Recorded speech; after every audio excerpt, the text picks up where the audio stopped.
शमी के पेड़ के नीचे भगवान शिव अपने अड़भंग स्वरूप में विराजमान होता है। अड़भंग स्वरूप कैसा?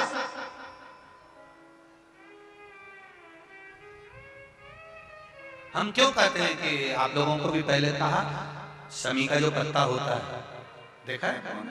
शमी का जो पत्ता होता है, हम पहले भी कथा में कहा है, जो व्यक्ति मदिरा में डूबा रहता है, नशे में डूबा रहता है, जो व्यक्ति बहुत ज्यादा मात्रा में ये तंबाकू गुटखा या पाउच आदि खाता रहता है और उसका गुटखा पाउच छूटने को ही तैयार नहीं होता, वो बेचारा प्रयास करता है, ऐसा नहीं कि नहीं करता। आजकल के जमाने में तो कितनी बड़ी बड़ी बीमारी होने लगी, कैंसर जैसा रोग होने लगा, तो वो छोड़ना चाहता है, ऐसा नहीं कि नहीं छोड़ना चाहता। हर व्यक्ति चाहता है कि मैं व्यसन को छोड़ दूं, पर थोड़े दिन छूटता है, बाकी वो उस व्यसन में लग जाता है। तो हम पहले भी इस कथा को कहे, शमी के वृक्ष के नीचे शमी के मिट्टी का शिवलिंग बनाकर, शमी के वृक्ष के नीचे शमी की ही मिट्टी का शिवलिंग बनाकर उस पर जो बेलपत्र समर्पित करता है और शमी पत्र समर्पित करता है, वो बेलपत्री को उठाकर ले आता है, शमी पत्र के साथ में शिवलिंग की पूजन करी हुई शिवलिंग का विसर्जन कर देता है। उसी दिन उस बेलपत्र को, लाए हुए बेलपत्र को जो शमी पेड़ के नीचे पूजन कर कर बनाया गया है, उस बेलपत्र को जो नशा करने वाला व्यक्ति होता है, उसको 3 दिन तक लगातार पहली पत्ती बीच की, दूसरी पत्ती राइट की, तीसरी पत्ती लेफ्ट की, जो एक एक कर कर 3 दिन तक खिला देता है। 3 या 4 बार अगर प्रयोग कर लिया तो ये निश्चित है दूसरी बार वो नशे में धुत नहीं होगा, ये निश्चित। शमी वृक्ष जो शंकर भगवान का अड़भंग स्वरूप जहां विराजमान, थोड़ा मदिरा पान करने वालों के लिए, व्यसन करने वालों के लिए, थोड़ा गलत कर्म करने वालों के लिए थोड़ा सा और बहुत जरूरी है। मेरा नवयुवक बेटा बेटियों से ये निवेदन रहा है और आज फिर कहता है, आप तंबाकू खाते हो, आप गुटखा खाते हो, आप पाउच खाते हो, आपसे निवेदन है ये समझ लीजिए कि आप मौत की सीढ़ी पर अपना पांव रखना प्रारंभ कर दिए हो और मौत की सीढ़ी पर पांव रखा और कभी भी कोई बड़ी बीमारी आपको किसी भी समय पर घेर सकती है। एक बात बहुत ध्यान से उतारना, मेरे बेटा बेटियों से निवेदन, नवयुवक बच्चों से निवेदन, युवान बेटा बेटियों से निवेदन है, हम सुपारी खाते हैं या कोई सामान खाते हैं, बार बार हमारा गाल कटता जाता है, फिर ठीक होता है, फिर कटता है, फिर ठीक होता है, फिर कटता है, दांत में, जबड़े पर और गाल में झार झार सी पड़ने लगती है। धीरे धीरे धीरे धीरे 10 साल, 15 साल, 20 साल, 30 साल बाद वहां फिर घाव उत्पन्न होने लगता है। अच्छा, कई लोग कहते हैं कि पुराने लोग भी तो खाते थे, तो पुराने लोग ये तंबाकू या गुटखा नहीं खाते थे, पुराने लोग पान खाते थे, बीड़ा खाते थे।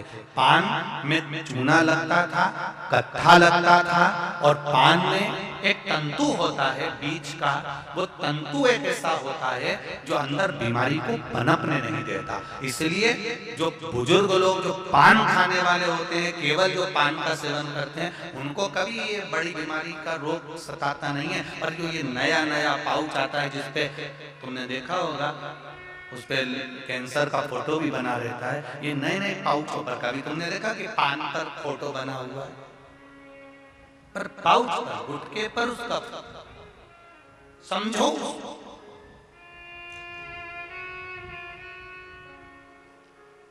तो कौन से वृक्ष के नीचे पूजन करना है? जम के बोलिए जरा, जम के बोलो जरा, शमी वृक्ष के नीचे। रायपुर वालों को जो कथा मिली है, बड़े ध्यान से सुनना ये कथा, बड़े आनंद के साथ मिली। और जितने लोग आस्था चैनल पर सुन रहे हैं, जितने फेसबुक पर सुन रहे हैं, और यहाँ लाखों की संख्या में लोग बैठे होंगे, कई लोग तो अपनी अपनी टीम के ऊपर, छत के ऊपर चढ़ चढ़ के बैठे हैं, कोई ट्रैक्टर पर, कोई गाड़ियों पर, कोई खंभों पर चढ़ चढ़ के बैठे हुए। ध्यान से, बड़े प्रेम से सुनो इस कथा को, बड़े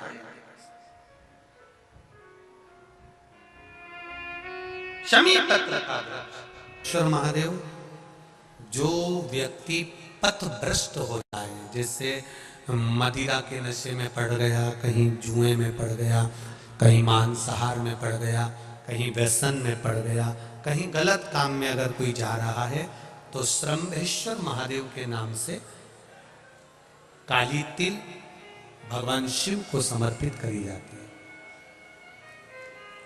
महाराज काली तिल को वापस उठाकर ले आते हैं। उसी काली तिल को जो मदिरा का नशा करने वाला होता है या जो गलत व्यसन में डूबा हुआ होता है, उसको वो सुबह के समय अगर नहीं खाता तो भोजन के साथ उसको दिया जाए। श्रम्भेश्वर महादेव। एक बेलपत्री का भी बहुत अच्छा प्रयोग है श्रम्भेश्वर महादेव का। मदिरा पीने वालों के लिए, मांसाहार, व्यसन में, जुए में, पेशावृत्ति में, पर नारी में, गलत जगह पर जो डूबे रहते हैं उनके लिए। पहले की कथा में इसका वर्णन किया है बेलपत्री में। श्रम्भेश्वर महादेव, एक बार सब बोलेंगे, कौन से महादेव? श्रम्भेश्वर महादेव। फिर जम के बोल लो एक बार, श्रम्भेश्वर महादेव। जब हमारे घर में क्रोध बढ़ता है या कोई गलत कार्य में जाने लगता है, तो श्रम्भेश्वर महादेव का हमें शरणागति लेना चाहिए। श्रम्भेश्वर महादेव का पूजन करना चालू कर देना चाहिए। कई लोग कहते हैं महाराज जी, ये श्रम्भेश्वर महादेव का मंदिर कहाँ मिलेगा, हम कहाँ पूजन करने जाए? कहीं नहीं जाना, तुम्हारे घर के पास में जो शंकर जी का मंदिर है वहीं जाओ, उसी देवालय में, उसी मंदिर में जाओ। श्रम्भेश्वर महादेव के नाम से जल चढ़ाना प्रारंभ करेंगे। वो जल जो गलत संगत में पड़ा हुआ है उसका आचमन कराना प्रारंभ करेंगे। अपने आप उसकी धीरे धीरे बुद्धि सुधरना प्रारंभ हो जाएगी। ऐसा श्रम्भेश्वर महादेव का। कुछ स्थान हमारे यहाँ पर बड़े सुंदर सुंदर स्थान निश्चित किए गए हैं। जैसे कैंसर आदि के मरीज के लिए हम लोग पहले भी कहते हैं कि त्रिजुगी नारायण का जल बड़ा महत्व रखता है। जिसका शरीर या जिसको एक पत्र आया है कि किसी को मिर्गी का झटका आना चालू हो गया था। पत्र ढूंढेंगे तो समय थोड़ा लग जाएगा। जिसने लिखा है उसके स्मरण में होगा। जिसने भी लिखा होगा कि बीमारी के चलते चलते फिर मिर्गी आना चालू हो गई।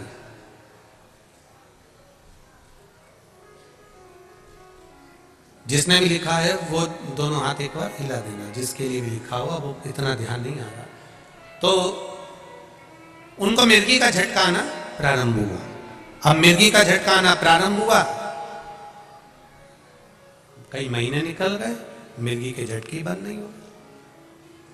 तब उन्होंने पत्र में लिखा है कि श्रम्भेश्वर महादेव का आपने जो वर्णन करा था 31 बेलपत्र वाला, गुरुजी हमने वो 31 बेलपत्र वाला प्रयोग करना प्रारंभ करा।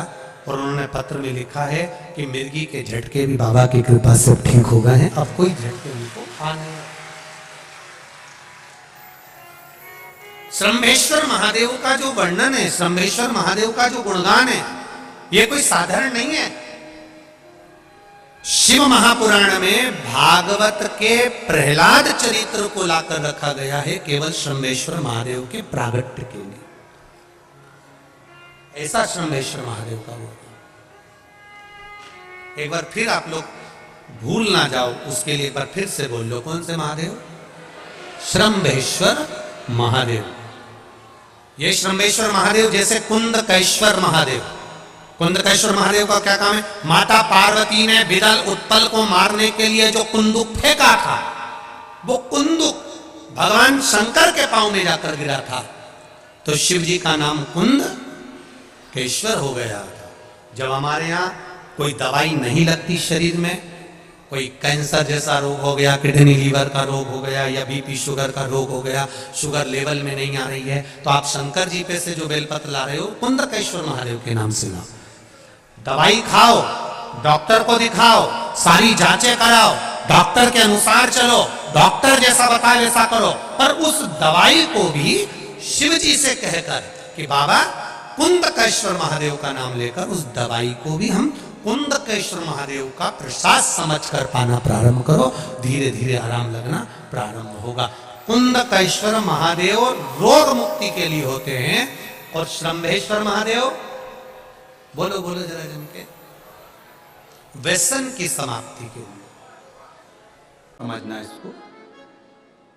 जो व्यक्ति जिद्दी होता है या गलत व्यसन की ओर जाता है, गलत व्यसन की ओर, एक पत्र है नीचे रखा होगा, अगर वो माता यहाँ बैठी होगी तो खड़ी हो सकती है, जिसका पति बहुत शराब पीता था, इतना कि आते से जूते मारता, चप्पल मारता, गालियां देता, बच्चों को भी नहीं पूछता। अगर वो बैठी हो तो खड़ी हो सकती है, उसका नाम निकालना पड़ेगा, उनको ढूंढना पड़ेगा। इतना मारा ठोकी करता था, इतना गाली देता था। कुंदकेश्वर अर्थात गणेश जी के हाथ में जो कुंदुक होता है, उस कुंदुक, जो गणेश जी के हाथ में कुंदुक होता है, 7 दुर्वा, कितनी दुर्वा लेना है? दुर्वा बोलते हो, दुर्वा बोलते हो, पंजाब में क्या बोलते हैं? दुर्वा ही बोलते हैं ना। तो 7 दुर्वा, उसके पीछे के हिस्से में लाल चंदन लगाना और गणेश जी को कुंदकेश्वर महादेव के नाम से समर्पित करना। जब दुर्वा चढ़े, उस पहले तो आप कुंदकेश्वर महादेव का नाम ले लेना, जब दुर्वा गणेश जी के पास में चढ़े तब चंद्र गणेश का स्मरण कर लेना और अपने दिल की बात बाबा से प्रार्थना कर कर उस दुर्वा को चढ़ाओ। एक दुर्वा उसमें से मांग कर लेकर आओ। जिस दुर्वा को जब मांग कर लेकर आओ तो वो, जो व्यक्ति नशे में धुत रहता है या गलत काम में धुत रहता है, उसको वो दुर्वा सुबह खाली पेट एक दुर्वा उसको खाने को दो। नहीं खाए तो उसको कोई भोजन आदि के साथ में उसको दो। उसका नशा धीरे धीरे धीरे धीरे वो छोड़ देगा और श्रेष्ठ बन जाएगा। कुंदकेश्वर महादेव या कुंदुक का प्रहार, कुंदुक 2-3 जगह पर काम करता है। कुंदुक का अगर आपने कभी स्मरण करा हो कुंदुक का, तो कभी, वैसे तो मेरे को लगता है कि आप लोगों ने गणेश जी के हाथ में कुंदुक देखा होगा। एक शस्त्र होता है जो एस जैसा बना होता है, जो गणेश जी के हाथ में पकड़े होते हैं। दर्शन किया है? तो वो कुंदुक कहलाता है। जो बहुत चिड़चिड़ा हो जाए, बहुत अपशब्द कहना, बहुत ताने देना, बहुत गाली देना, बहुत आड़ा टेढ़ा कहना, जरा जरा सी बात में बिखर जाना, क्रोध आ जाए।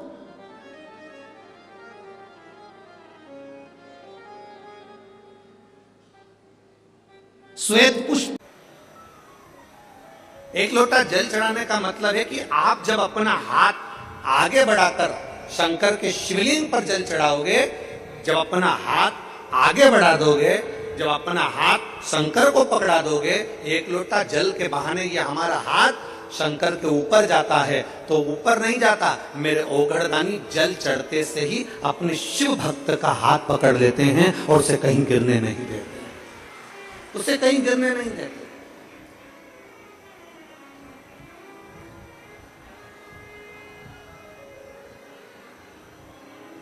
हमारे पास में कई लोग सूचना करते हैं, गुरुजी आप अपनी कथा में वही की वही भजन दोहराते रहते हो, आप अपनी कथा में वही की वही लाइन दोहराते रहते हो, बार बार इतनी कथा सुनी हमने, आपके भजन वही चलते हैं, आपकी लाइनें वही चलती है कथा में, आपके जो भजन की टिप है वो वही की वही चलती है। उसका कारण क्या है? हम पूरे शिव भक्तों से इतना चाहते हैं कि जो शिव महापुराण की कथा में भजन या एक लाइन कीर्तन की बोली जाती है, वो लाइन आप भी गुनगुनाओ। तो कभी शंकर के मंदिर में खड़े होगे तो बाबा के मंदिर में भी आपको वो लाइन का स्मरण होगा कि अंत समय प्रभु, जितने बैठे हो सब गाइए।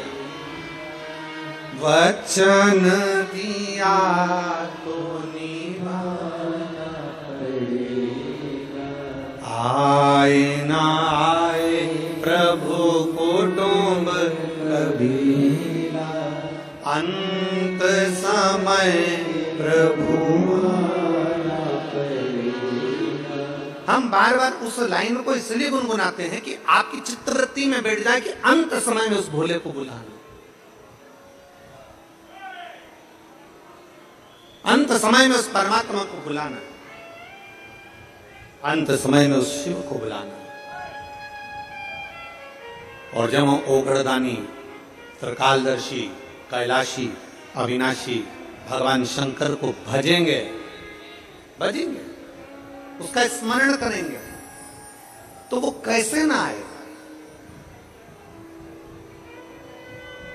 कल एक कथा पर सुन रहे थे, श्रवण कर रहे थे सुखदेव जी महाराज, भगवान सुखदेव जी महाराज की कथा का आप और हमने स्मरण किया। जब हम भगवान शंकर की कथा का पवित्र स्मरण कर रहे थे तो उसमें एक प्रसंग में 3 बातें राजा जनक जी ने, राजा जनक जी ने 3 बातें श्री सुखदेव जी महाराज से कही। उसमें एक बात राजा जनक जी ने सुखदेव जी से कही कि सबसे बड़ा आश्रम गृहस्थाश्रम होता है।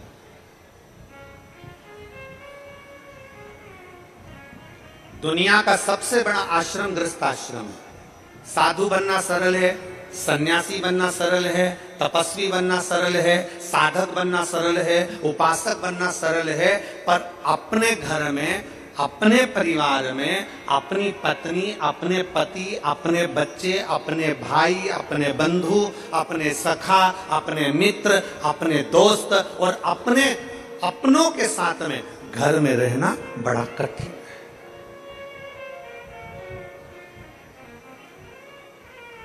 साधु बन गए, घर छोड़ दिया, अकेले तो कहीं पे भी रह लो, अकेले तो तुम होटल में पड़े रहो तो तुम्हारा मन लग जाएगा, पर घर में तो रहो। घर में इधर से माता जी कुछ कहे, उधर से पिताजी कुछ कहे, उधर से पत्नी कुछ कहे, उधर से पति कुछ कहे, उधर से भाई कुछ कहे, उधर से बहू कुछ कहे, उधर से रिश्तेदार कुछ कहे, तब घर में रहना बड़ा कठिन हो जाता है। साधु बनना सरल है, तपस्वी बनना सरल है, साधक बनना सरल है, उपासक बनना सरल है, सन्यासी बनना सरल है, और गृहस्थी बनना सबसे कठिन है। दुनिया का सबसे कठिन काम है गृहस्थ आश्रम में रहना।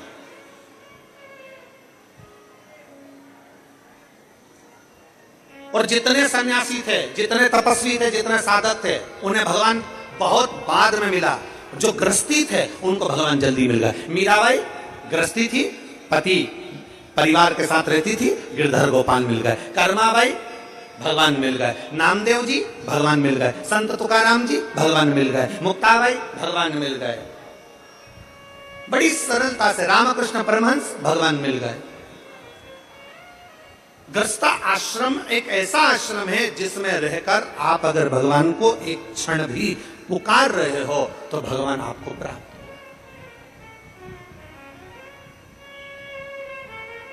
गृहस्थ आश्रम में अगर आपने परमात्मा को पुकारा, एक क्षण भी पुकारा, तो परमात्मा आपको मिल रहा, भगवान आपको मिल रहा। राजा जनक जी ने सुखदेव जी महाराज से कहा कि गृहस्थ आश्रम में पढ़िए, शादी करिए। सुखदेव जी महाराज ने कहा मैं और शादी, विवाह कैसे करूं? मैं शादी कैसे करूं? नहीं, शादी तो करना पड़ेगा, गृहस्थाश्रम में पढ़ना पड़ेगा, तो मैं किससे शादी करूं? सुखदेव जी महाराज ने पूछा राजा जनक जी से, आप मेरे गुरु हो, आप आज्ञा करिए कि मैं विवाह किससे करूं? इतने में राजा जनक जी ने कह दिया, जन्म, मरण और परण। जन्म, डॉक्टर बोल भी देना कि इतनी तारीख तक डिलीवरी हो जाएगी, इतनी तारीख तक जापा हो जाएगा, पर जब तक मेरा बाबा ना चाहे तब तक जन्म नहीं हो सकता। जब तक मेरा बाबा ना चाहे तब तक जन्म नहीं हो सकता। जन्म, मरण, किसी ने हाथ देखकर कह दिया, पत्रिका देखकर कह दिया खूब लंबी उम्र है, खूब जियोगे, 80 साल, 90 साल, 100 साल, खूब लंबी उम्र है, मालूम पड़े अटैक आया, निपट गया, बैंक का खाता बंद, चल समाप्त, चल। अब तो किसी ने, महाराज जी तुमने तो पत्रिका देखकर कहा था कि उम्र बहुत है, तुमने हाथ देखकर कहा था कि उम्र बहुत है, और ये तो अटैक आए और चले गए। और किसी किसी को डॉक्टर ने कह दिया कि इसकी अंतिम सांस चल रही है, इसको घर ले जाओ। उसको घर ले गए, 4 बार गोबर से लीप के नीचे सुला दिया तो भी प्राण नहीं छूटे। वो जैसी की जैसी थी, वो जैसा की जैसा ही था, मरा ही नहीं। जन्म, मरण, और तीसरे नंबर पर है परण। परण मतलब शादी, विवाह। किसके साथ होगा, कब होगा, कैसे होगा, कहां होगा, ये उसने निश्चित कर कर रखा। परण ये उसने निश्चित करा।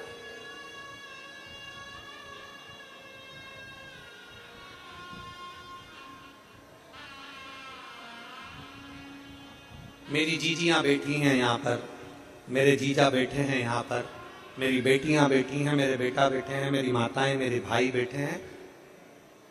मेरी जीजियों से पूछो कि आपके घर के लोगों ने आपके लिए कितने लड़के देखे?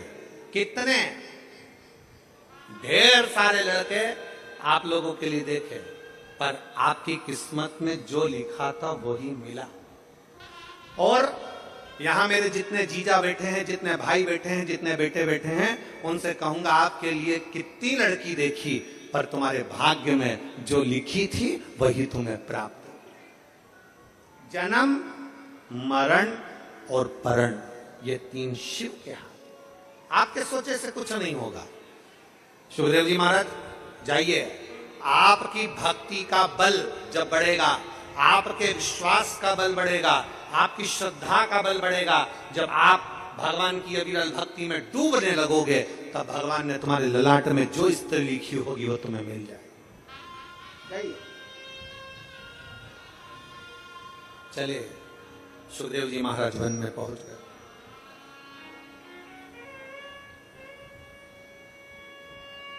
एक बड़ी सुंदर कथा